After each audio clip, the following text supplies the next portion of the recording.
Hey, how's it going today? My name is Joe Fowler. Today we're going to be talking about income inequality as a net negative for society. We're going to roll right into this.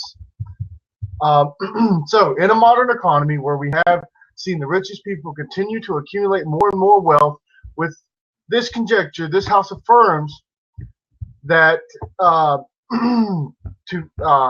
income inequality is a major issue in economics. To further clarify, I'll offer some definitions. Income inequality refers to the extent of which income is distributed in an uneven manner among the population. Economic mobility is the ability of an individual, family, or some other group to improve or lower their economic status, usually measured in income. Now, before moving on, let me clarify the burdens this round. As the affirmative, I must only prove that income wealth inequality in our present system is an economic problem.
Oh boy, I hope we're having some real issues. So I apologize to anybody that was trying or hoping to watch this.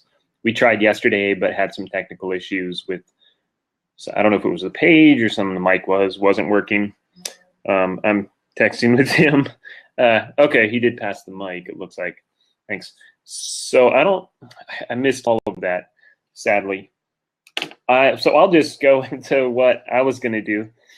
And that is, for one, I am against basically all forms of equality, whether it's income inequality, wealth equality, equality of opportunity, equality of any kind of equality that you want to force onto the market via some central planning type of situation.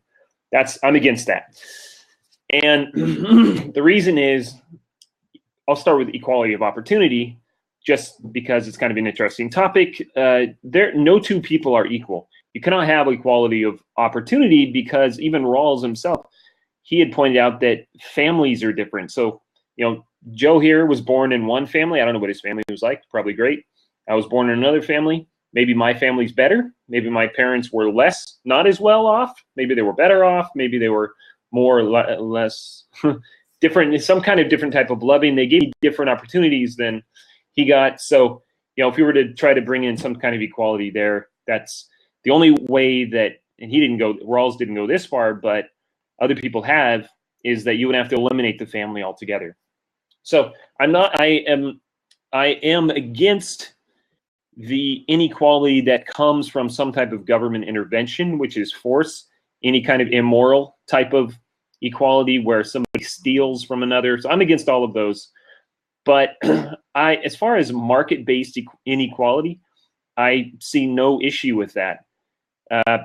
Income inequality, hey, it's wonderful. I really don't think anybody in this world looks and says, I want to be average. Like, my goal is to be exactly like everybody around me. I just don't think that's how anybody thinks. So I don't think anybody actually wants equality out there. Incomes are based on incomes are based on your contribution to society. I go to Say's law, where goods buy goods.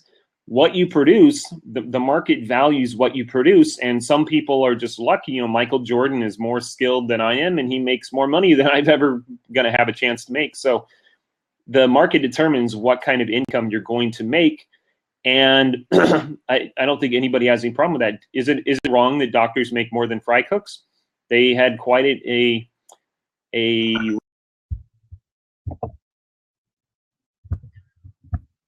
So I had a drop, and I'm not exactly sure where I dropped. So I'm going to go back over. I'm going to go back over contention 1 because I think I dropped about that time, and I'll probably do contention 2 real quick, and then I'll end up rebutting some of your stuff. Okay, so contention 1: income inequality increases crime. It is demonstrably true that poverty increases crime. If income inequality leads to more overall poverty, then it is logical to assume that income inequality causes more crime. To further articulate this point, I will give you an excerpt from Race, Economic Inequality, and Violent Crime. In agreement with the relative deprivation thesis, both overall violent crime rate and black-on-black crime rate were predicted by the measure of income inequality. Stoltenberg. With fewer methods of obtaining resources in our society and the number of poor increasing, the risk of punishment does not outweigh the gains of assets in respect to illegal means. As the poor struggle to meet the constant battery of regulations, the rich are busy buying Congress to enact more and more regulations to throttle the spirit of the poor. This type of consistent mistreatment will undoubtedly cause resentment and anger within the poor, leading to more and more violent protests. With certainty, I can say income inequality causes damage to society.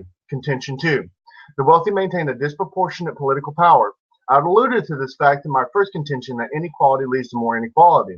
The rich will amass enough resources to bribe any high-ranking official, whether it is to save face from crime or time limit entrance into a marketplace. To further illustrate this point, I want to point to a piece of the abstract from a paper titled "A Comparative Study of Inequality and Corruption" from Yul Jong Sung.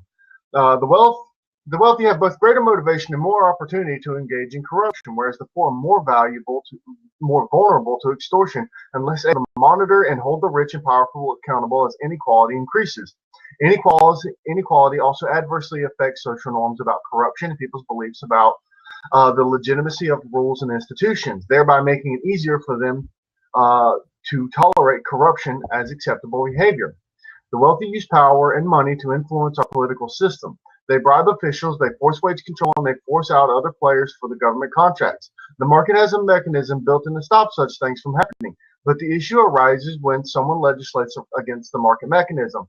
When the rich push for more regulation, they are choking the marketplace of ideas and entrepreneurs. They corrupt the system so they themselves can benefit. It becomes circular at such a time, leading to its logical conclusion that the wealthiest will become even more wealthy, all while shutting down the modes to create wealth. The market cannot withstand such interferences. It will either implode or lead to a violent revolution against the system itself. Okay, so yeah, you started off with inequality leads to crime, and actually I want to push back on that a little bit and say that crime leads to income inequality. That is poverty, not directly inequality, but poverty. And that is when you have a high crime area, the incentives to go and invest in that area are pretty low. So nobody really wants to go invest in Detroit right now because they're afraid their windows are going to get smashed by criminals. So I think the causality is the reverse. And once you go in there, he was interviewed on the Tom Woods show, and I forget who he is, but he goes into these areas and he helps out business owners create a low crime area. And by doing that, they are able to increase their business activity simply by reducing the crime. And by reducing the crime, therefore, leads to higher incomes in that area. I also, yeah, I don't disagree with all of the stuff that you said about buying off congressmen, but I think that goes to my main point is that, well, actually it goes to one of the bigger issues is that I lean libertarian. I'm not a libertarian, but I lean libertarian. And it's because the power that government yields. I even have a debate, if anybody wants to take me on, that I don't have a problem with lobbying. I think lobbying is perfectly fine. It's just free speech. The issue is that government has lots and lots of goodies they've stolen from other people to give out. And so, yes, you are, I mean, Milton Friedman himself, he said it's perfectly rational. I think it was in his freedom book, something freedom book is an older book I read when I was a lot younger. And he said that it's perfectly rational for a businessman or a Wall Street type to go and spend, let's say, $1 million to lobby a congressman when the congressman promises to give goodies in return upwards of $2, $3, maybe $40 million, $20 million, something like that. So lobbying is perfectly rational and it's fine. The problem is the size of government and the goodies that it has to dole out. So I kind of compared it in one of my debates with somebody else, not on this platform, but with I debated a fascist, and I said that lobbying is fine, it's rational, it's reasonable, but it's the size of government and the goodies. You know, you don't lobby your grandma for money when she has no money to hand out. You lobby for, and you praise her when she has money to hand out. So I don't have a problem with lobbying, and I do have a problem. I agree, income inequality that is based on, and we don't have to get into this today, but the Federal Reserve and the money, the people that it gives money to. So that's where the big issue I would agree with, that people buy congressmen to create their, favor them. And so that kind of inequality I'm against, but most inequality is market-based, and I don't have an issue with that. So I'm going to talk real quick before I jump into my third contention about some of the things he says, that poverty does not cause crime. That's correct. Poverty does not cause crime. Income inequality causes crime. That's the point I was trying to make. And it's that relative inequity between one and another that causes crime. And we can look at this in animal species in the dominance hierarchy, and humans are no different. That inequality will make people act in abstract and strange ways and commit crimes and go against social norms. That's the point I'm trying to make with that. So that point still stands. Secondly, about he talks about the size of the government, and here's the thing: reality matters. The size of the government is big enough that when these people do these things, that it becomes an issue. I do not see a plan of action or an agent of action at any point in time for that stopping. So that's just a reality we're going to have to deal with, that the rich are going to lobby and make the poor poor. And investment in businesses in high crime areas.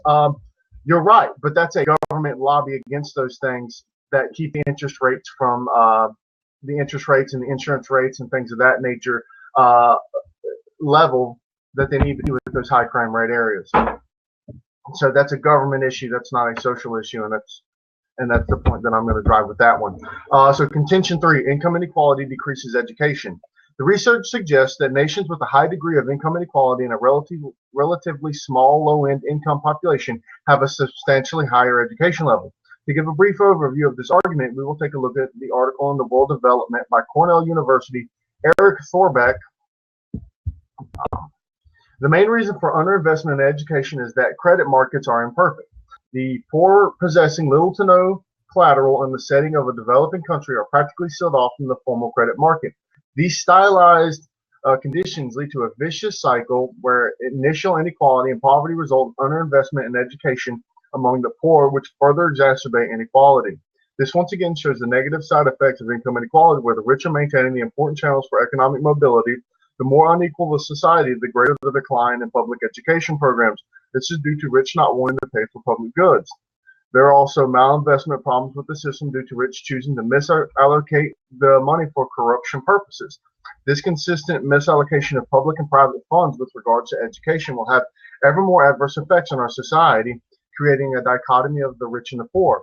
We can also look at the growing bubble of the United States of America student debt, where the poor are forced to pay back large sums of money to get the opportunity to continue education and become better and raise their marginal revenue. So I think that my point to saying that yes, government is big, it's got lots of goodies, but instead of trying to make government bigger, which is what you're arguing here, I mean, how else would you make everything equal other than to make government bigger and more powerful? I think rather than doing that and saying government should be deeper into your pocket, we should get government's hand out of your pocket and out of less involved in your life. So we should be pushing for less government, not government to come in and try to equal all everybody's salary or something like that. And so again, you talked about insurance rates in high crime areas. That's not manipulation. I mean, insurance is, and I think I was going to debate with someone else about insurance rates, health insurance rates, but insurance rates and premiums are just a reflection of risk. That is, risk in Detroit is very high, risk in, say Beverly Hills is very low. So, if you're going to charge a premium, you're going to charge a higher premium in Detroit because of the risk is so much higher because of the high crime than you are in Beverly Hills, where the crime is very low. And you did make a lot of value judgments as far as misallocation, and because we're not talking about efficiency here, you're talking about values. So underfund education or something like that. Yeah, I just don't see in a lot of the countries, it's the problems of inequality again go to the size of government. Yeah, in places like Egypt, you have a few very rich and you have a whole lot of very poor. That's not because of a market-based. That's not because of income inequality from the market, but that's income inequality from government. So I'm absolutely against any government-forced income inequality. So the income inequality that I am for, again, is market-based, and that is if society values what you have to offer, then they will pay you more. And I don't think anybody actually has a real problem with that. Again, is it unfair that a doctor makes more than a fry cook or something? No, I don't think anybody has a problem with that.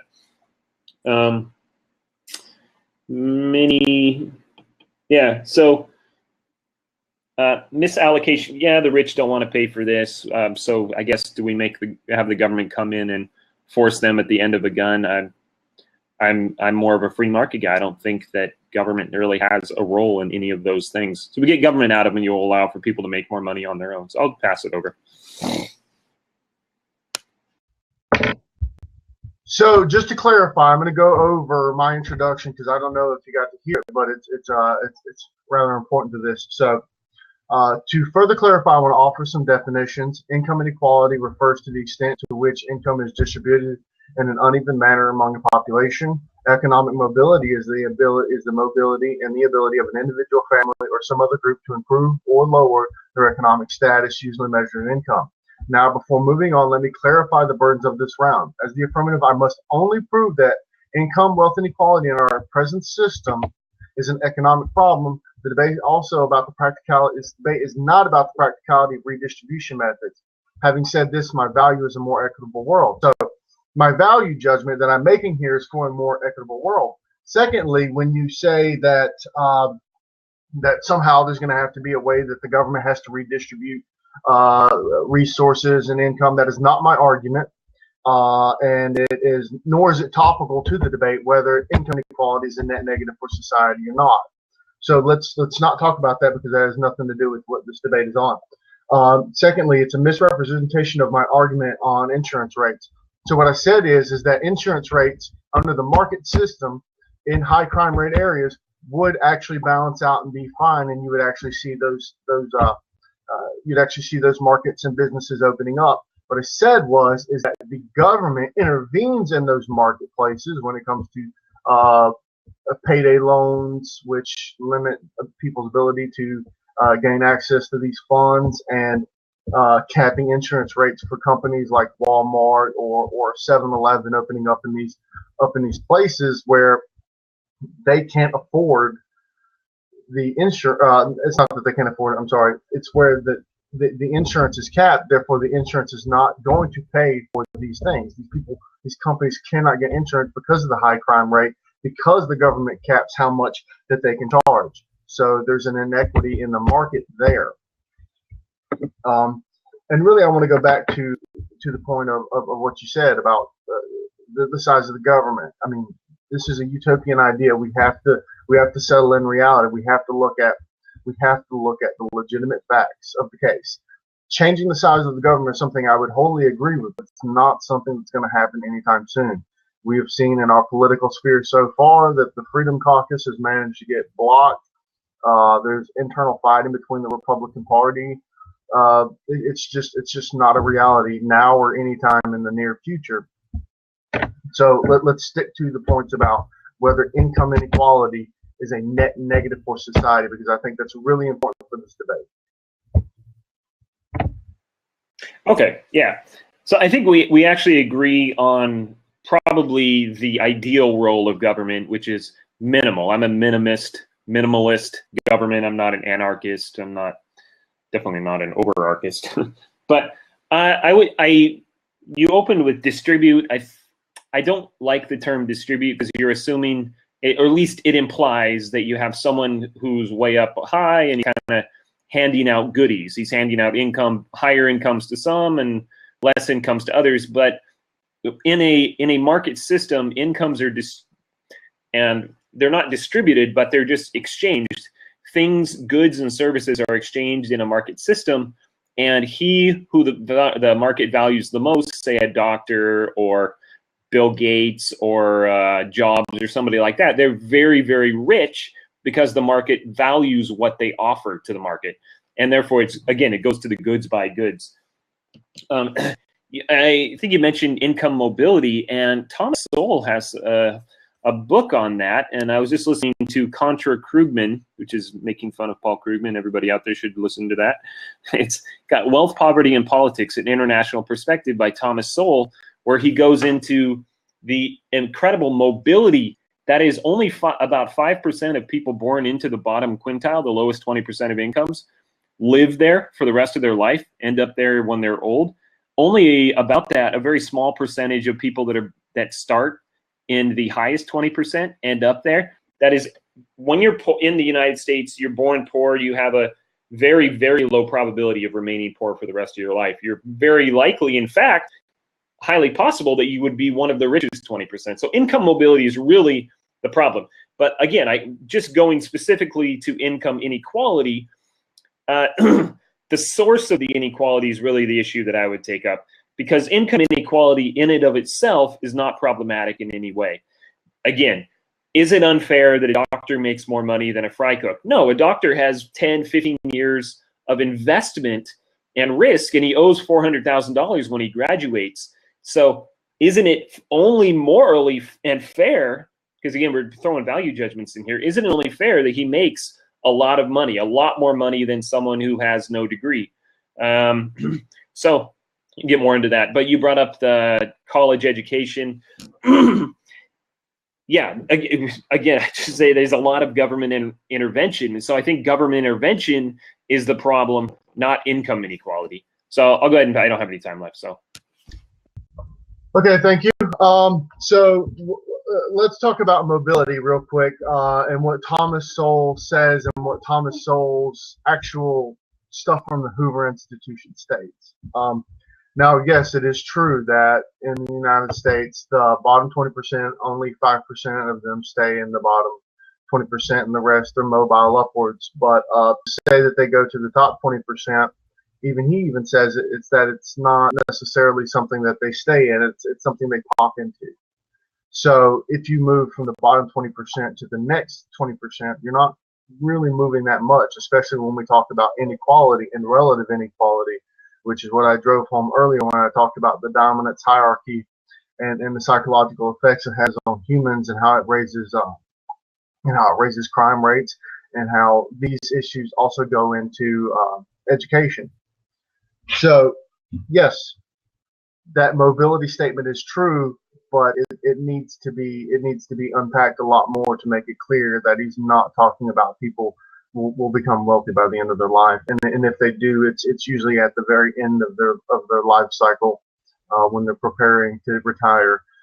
And even that now is threatened by income inequality. And you can look at that through Tyler Cowen's book, The Great Stagnation, and The Low-Hanging Fruit. Both of those really reflect the idea of income inequality in the United States and elsewhere is really going to start localizing itself, and major metropolitan cities and those things are going to really amalgamate all of the wealthy people, and then the rural areas are really going to have your poor, and you're actually going to grow income inequality to an extent that it's going to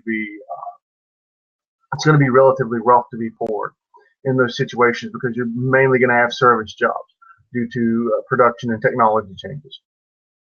Next, I want to talk about you keep saying that it's a moral right that the doctor makes more than the fry cook. I've not made that argument. It's not my point.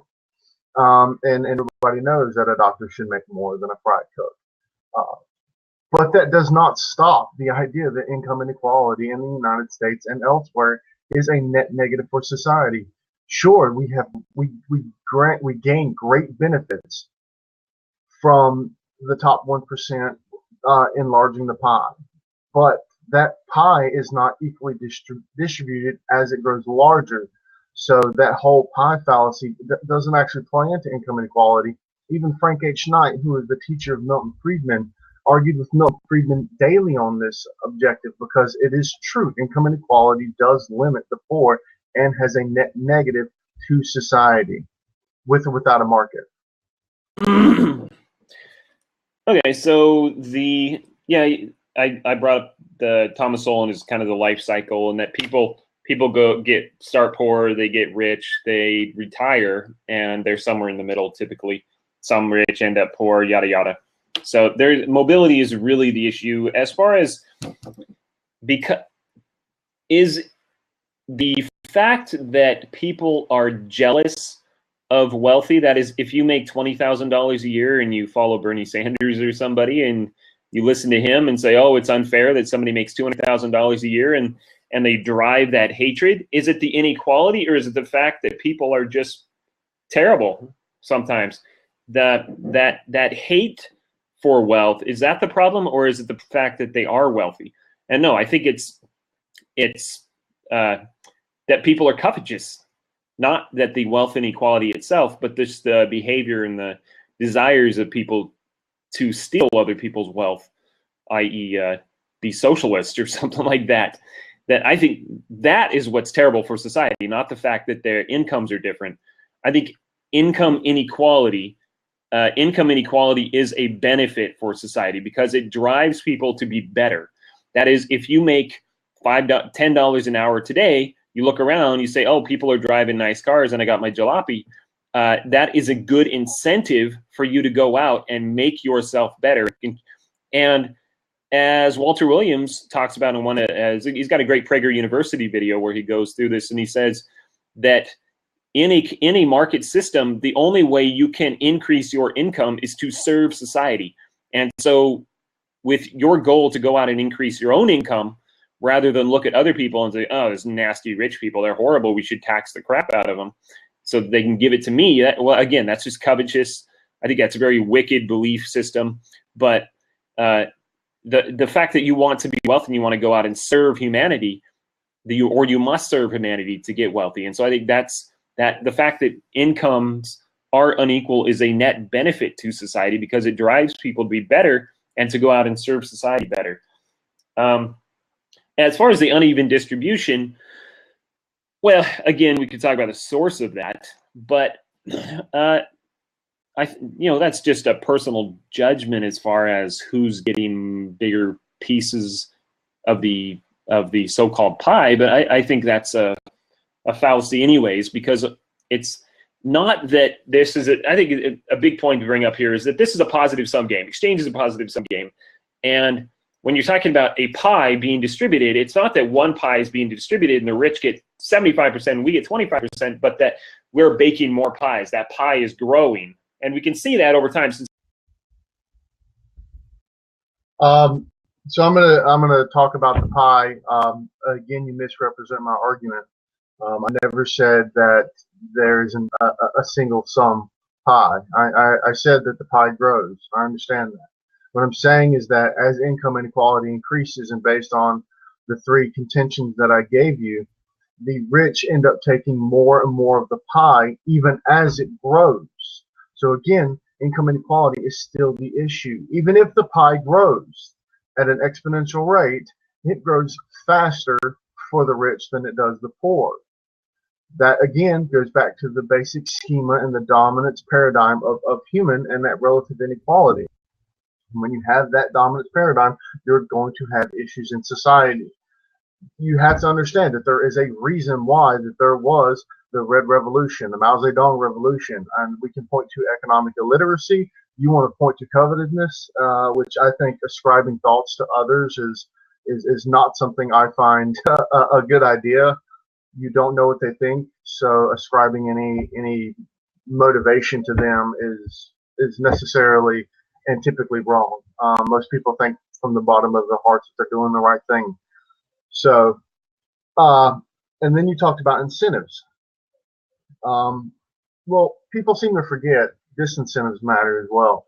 If I have a disincentive to being poor, there's a, there's a lot less that I'm going to do to become rich. Sure, the incentive to become rich is strong, but the disincentive to stay poor is just as strong, if not stronger, in most cases, as we can tell by the stagnation in America in how the poor will be set. And I go back to Tyler Cowen and how he describes the future of the service industry versus the technology industry, and how that's going to grow into a large, distinct part of our culture where you're going to have a bottom and you're going to have a top. It's going to be a legitimate class.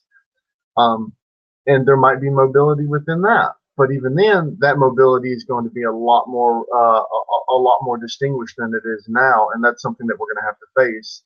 Is that this income inequality and wealth inequality is distributed much different now than it was when Milton Friedman wrote, when Bayesian wrote, when Bastiat wrote. And the last thing I want to talk about is the jealousy argument. Look, left wingers tend to make more and tend to be more educated. So I don't think it's necessarily that they're jealous of the rich.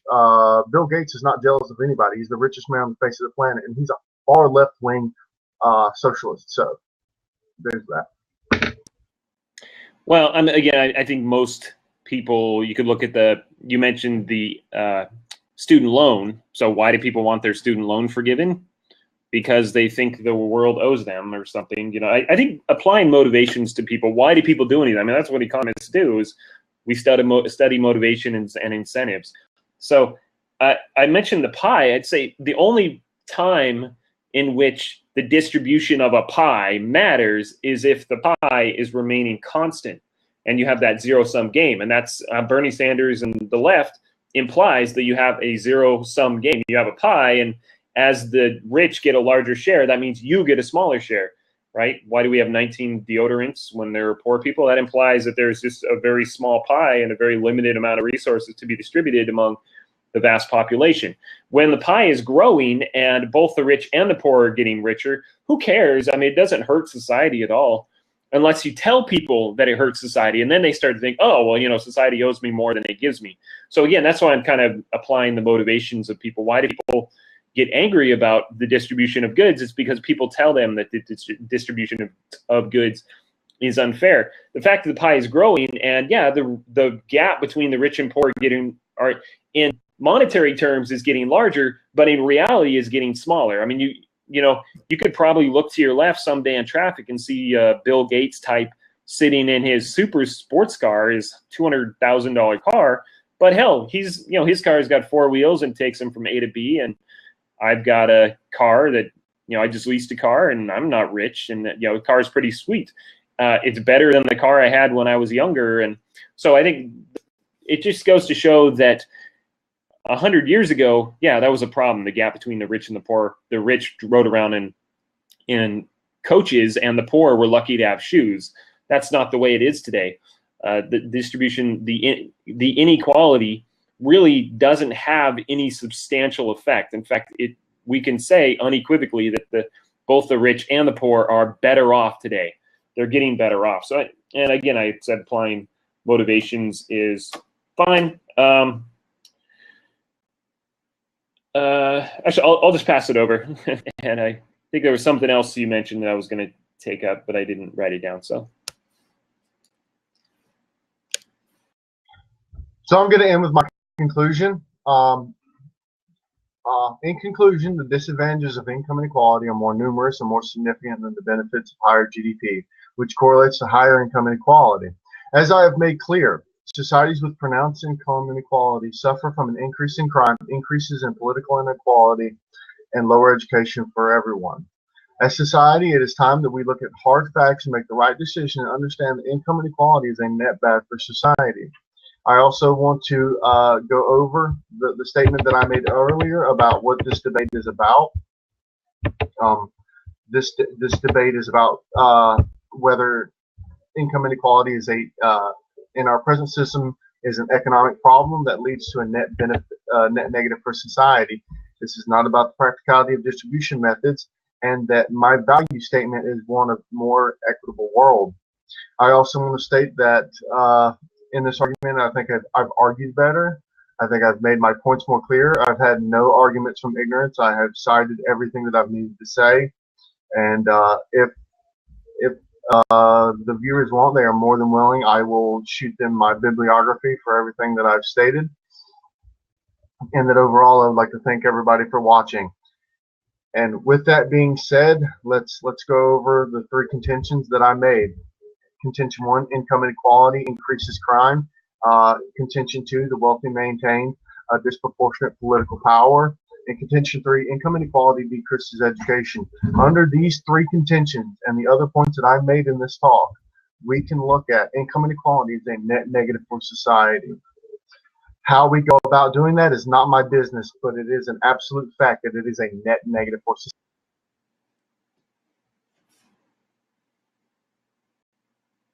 okay, so again, I go to number 1. Crime is income inequality increases crime, and I think it's actually the reverse, that crime increases income inequality. And even if it's not, if income inequality increases crime, I just don't think there's any significant evidence for that. But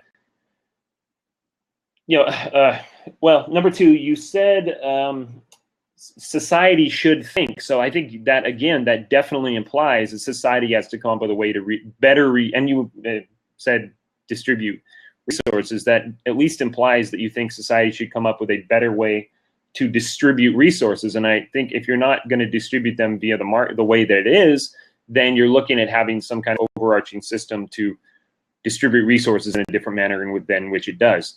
And I just think the best way, the most, and when I say best, I'm making a value judgment there. It's my personal opinion, but I would also say that it is the most efficient way to distribute resources is via the price system. That's virtually all economists agree on that.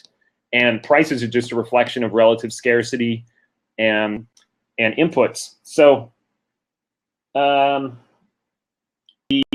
far as wealthy have a disproportionate amount of power, yes, but if you're going to have any kind of society, there's always going to be a disproportionate amount of power, whether there's income equality or income inequality. You mentioned the Mao Revolution. Was there a disproportionate distribution of power after they boiled everybody down to being commoners and dirt poor? They were dirt poor before that, but boy, they were they were dead under communism. So, but some of the people had a disproportionate amount of power. So I don't think there's any solution you're going to have to that. The only solution you would have is a market system. So I don't think that income inequality is the problem there. And let me go back to income inequality being a net positive for society, that the desire of an individual to get rich is actually good for society, because Steve Jobs, him and Wozniak got together, and Wozniak made these computers, and Steve Jobs said, hey, we can get rich, right? We don't want to be like everybody else. We want to be rich.